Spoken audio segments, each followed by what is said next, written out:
കേരള നിയമസഭയിലും ചർച്ചയായി ജാതി സെൻസസ്. സംസ്ഥാനത്ത് ജാതി സെൻസസ് നടത്തുമോ എന്ന പ്രതിപക്ഷത്തിന്റെ ചോദ്യത്തിന് സർക്കാർ പക്ഷേ വ്യക്തമായ മറുപടി നൽകിയില്ല.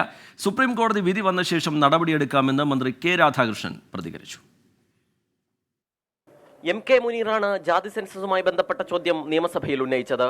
സംസ്ഥാനത്തിന് തന്നെ ജാതി സെൻസസ് നടത്താമെന്ന് ഭരണഘടനയിൽ പറയുന്നുണ്ടെന്ന് MK മുനീർ ചൂണ്ടിക്കാട്ടി. എന്നാൽ കേന്ദ്ര സർക്കാരാണ് ഈ വിഷയത്തിൽ തീരുമാനമെടുക്കേണ്ടതെന്ന ഒഴുക്കൻ മട്ടിലുള്ള നിലപാടാണ് സംസ്ഥാന സർക്കാർ സുപ്രീം കോടതിയെ അറിയിച്ചതെന്ന് ആക്ഷേപം.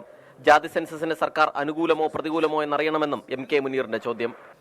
ഈ ഞങ്ങളെ തൊട്ടാൽ ഞങ്ങളെ സംരക്ഷിക്കാൻ ഞങ്ങളുണ്ട് എന്നൊന്നും പറയുന്നതല്ല.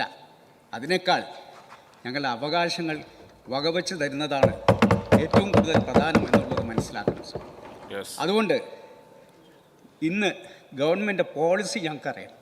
ജാതി സെൻസസ് നടത്തുന്നതിൽ ഇപ്പോൾ തീരുമാനമെടുക്കേണ്ട എന്ന് മന്ത്രി കെ രാധാകൃഷ്ണന്റെ മറുപടി. സുപ്രീം കോടതി വിധി വന്ന ശേഷം നടപടിയെടുക്കാമെന്നാണ് സർക്കാർ നിലപാട്. എല്ലാ വിഭാഗം ആളുകളുടെയും അവകാശം സംരക്ഷിക്കാൻ സർക്കാർ ഏതറ്റം വരെയും പോകുമെന്നും മന്ത്രി. മേൽ സാഹചര്യത്തിൽ സുപ്രീം കോടതി മുമ്പാകെയുള്ള കേസിൻ്റെ വിധി വരുന്നതുവരെ ഇതുമായി ബന്ധപ്പെട്ടുകൊണ്ടുള്ള തീരുമാനം ഇപ്പോൾ എടുക്കേണ്ടതില്ല എന്നാണ് തീരുമാനിച്ചിട്ടുള്ളത്. സുപ്രീം കോടതിയുടെ വിധി വന്നതിന് ശേഷം നമുക്ക് ആ കാര്യത്തിൽ കൃത്യമായിട്ടുള്ളൊരു സമവായം ഉണ്ടാക്കിക്കൊണ്ട് സെൻസസ് എടുക്കുന്ന കാര്യത്തെക്കുറിച്ച് നമുക്ക് തീരുമാനമെടുക്കാം.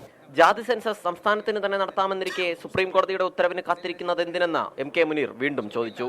ബീഹാറിൽ അത് ചെയ്തു. പക്ഷെ നമുക്കെന്താ ചെയ്യാൻ, നമുക്കെന്താണ് അത് കൊണ്ട് ചെയ്യാൻ പറ്റാത്തത് എന്നാണ് എൻ്റെ ചോദ്യം. മന്ത്രിയുടെ മറുപടി ഇങ്ങനെ: സംസ്ഥാന ഗവൺമെന്റുകൾക്ക് ചെയ്യാം, ബീഹാറിന് ചെയ്യാമെന്ന് പറഞ്ഞു. അങ്ങനെ ഒരു വിധി സുപ്രീം കോടതിയിൽ നിന്ന് നമ്മുടെ കേരള സംസ്ഥാന ഗവൺമെന്റിന് ലഭിക്കുകയാണെങ്കിൽ അതനുസരിച്ചുകൊണ്ട് നമുക്ക് കാര്യങ്ങൾ ചെയ്യാൻ വേണ്ടി. ജാതി സെൻസസ് വിഷയത്തിൽ സംസ്ഥാന സർക്കാരിന്റെ നിലപാട് ആശയക്കുഴപ്പമുണ്ടാക്കുന്നതെന്നാണ് പ്രതിപക്ഷത്തിന്റെ ആക്ഷേപം. 24 തിരുവനന്തപുരം.